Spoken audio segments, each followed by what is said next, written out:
Alright, real quick right here, I got a 2005 Honda CR-V. If your connector for the OBD is not working, see, like this one I already connected and it's off, you're gonna come on the engine bay. It's gonna be a cover right here, just like that. You're gonna remove this cover by pressing this tab right here, so you need two hands. The fuse you're gonna be changing is gonna be this one right here. This one right here. So if I put my test light, see one side light up, I put it on the other lid and it doesn't light up. So all the center fuses right here, the one on the very top right here. So you're facing the engine,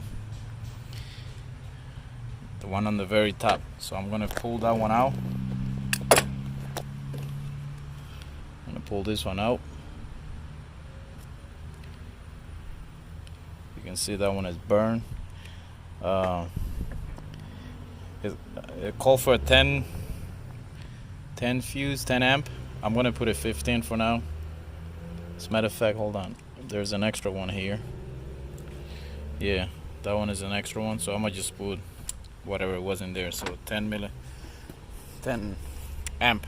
So if I come now the OBD is working, as you can see. Alright, so that's perfect. Alright, I hope this video helped you.